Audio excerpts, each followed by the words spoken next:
Hello there and welcome to HiFiMusicSource.com. Today we're going to talk about these Focal DIVA Utopia loudspeakers, and they are amazing. In 2011 the Vervet Audio Group came into being, and they currently own Naim Electronics and Focal loudspeakers. So inevitably the group have decided to combine the expertise of Naim in terms of their electronics and Focal in terms of their loudspeakers in these DIVA Utopia Active Loudspeakers. They're a three-way design and they're active, which means you just plug them into the wall. There's electronics inside them to stream and to drive the loudspeaker drivers. Okay, so that's how it's going to work. And we're going to look at these loudspeakers in more detail today. The loudspeakers are a three-way design.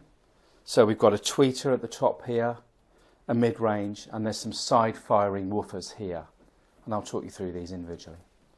At the top here we've got a tweeter that is 27mm in diameter. Okay. It's pure beryllium, and beryllium is known for its low mass and high rigidity, which means it's a fast component, and the driver is ready for the next beat very quickly. So it's a fast piece of engineering. In the middle here, the mid-range is a 16.5 centimetre W-shaped sandwich design, and that's facing forward to us.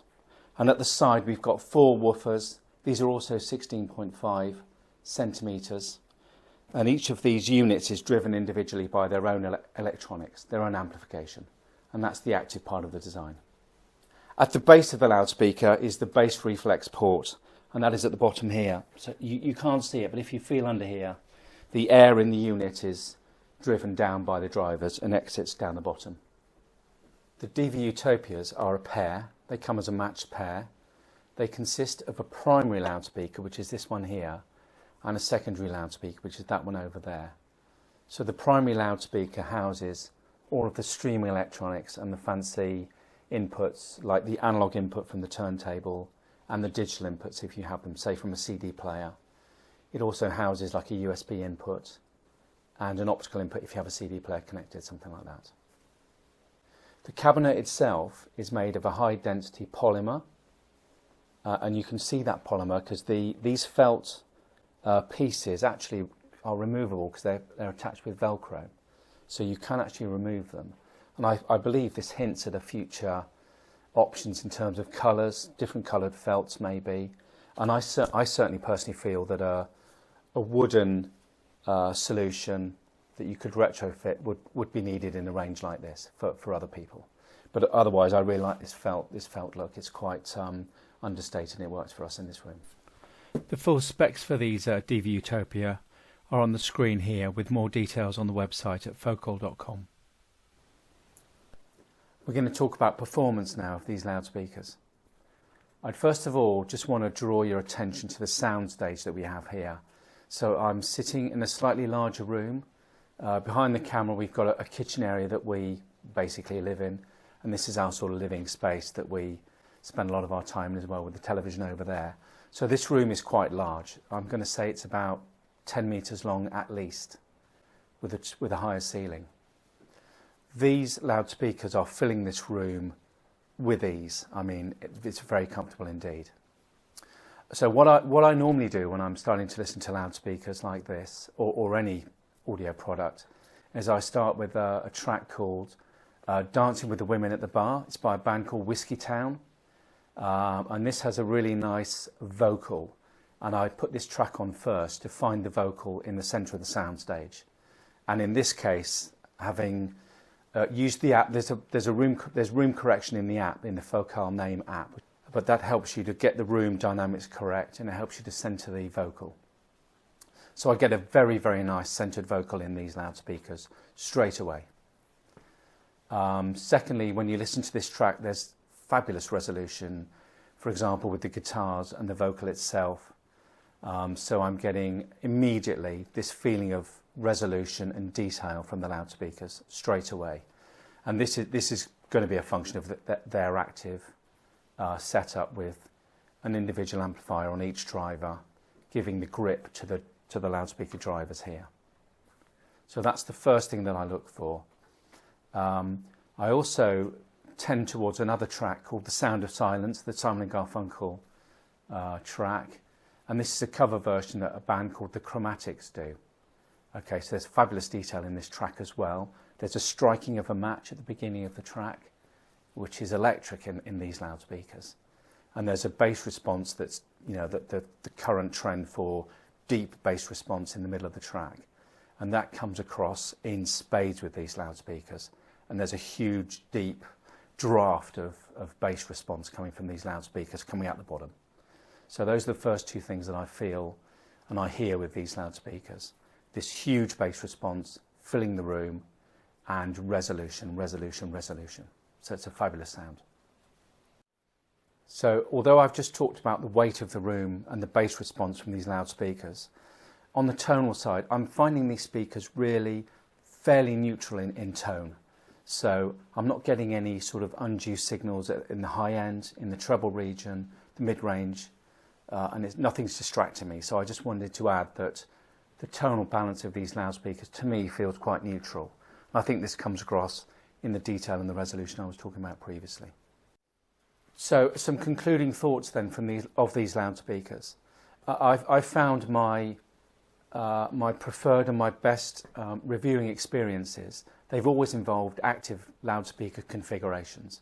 For example, with the Kudos Audio Super 20As, which were fantastic, but there were 9 boxes there and miles of cable, and we'll put a link to that review and that video in the comments below the video. So that was a fabulous presentation. I recently, in December, auditioned a Kudos Audio Sigao crossover, which is another active solution with the more amps, and that delivered a level of grip that was really quite astonishing. I think a lot of that had to do with more amps and the Angel 6 amplification. So my best reviewing experiences have always been active. These loudspeakers similarly are active. We've got direct amplification to the lower woofers, the subwoofers and the mid woofers, to the mid-range, and we've got direct amplification to the beryllium tweeter. So there's a level of grip, detail and control here that is to be admired, and I think that's the standout from these loudspeakers. So regular watchers of my videos on this channel will know that I have a stack of old Naim classic equipment in another room, and that's my personal listening room. I've got a power supply, power amplifier, preamplifier, I've got all that equipment. Of course, coming with that, there's a lot of interconnects and loudspeaker cables in there, and they connect up to my KEF R700 loudspeakers. So I frequently pondered chucking the whole lot in, getting whatever I can for them, a few £1,000s, and going for a modern active loudspeaker configuration like the KEF LS60s or something by ATC or Dyne Audio. But I've always thought in the back of my mind that that sort of solution will be a little bit less than I have already from my existing equipment. These loudspeakers completely change that thought process. And this is a solution that I could live with and get rid of all my stuff, and I would be very happy for the rest of my days. Of course, one of the problems with that is I don't have an audiophile journey to go on once I've got a solution like this. There's nothing more for me to do. But I think this solution would make me rather happy. There's a but though coming up. Okay, the but is these are £30,000 a pair. That's the but. However, again, familiar viewers will remember I've reviewed the new Naim classical equipment, the new NAP 250, the new NSC 222, the new NPX 300 power supply for the same. And if you put those 3 units together and buy yourself, for example, a pair of Kudos Audio Titans or a pair of PMC loudspeakers, get some half-decent interconnects and loudspeaker cables, you're probably looking at £30,000 anyway. So that's the conundrum. Do you want to go on an audiophile journey with those pieces of equipment, or do you just settle for this? And that's only you can make that choice. We just wanted to show you the rear of the loudspeaker, so we've just moved them across here.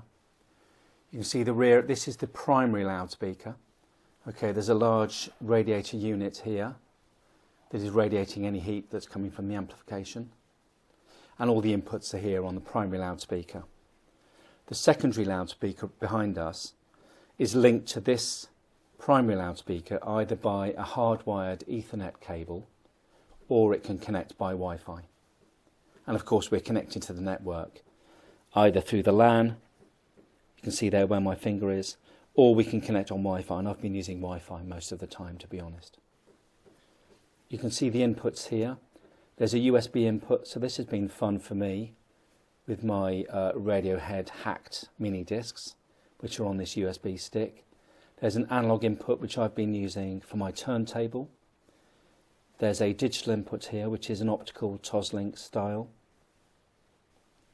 This HDMI input is for AV use, for television use if you want to use it. It's eARC, and those are the main inputs. Overall then, this is a statement luxury product that bypasses or even fast forwards the audiophile journey. The key takeaways are this soundstage and the room presence that they deliver with their individual active configuration, and also the resolution on offer that is something to behold. Overall, an outstanding product.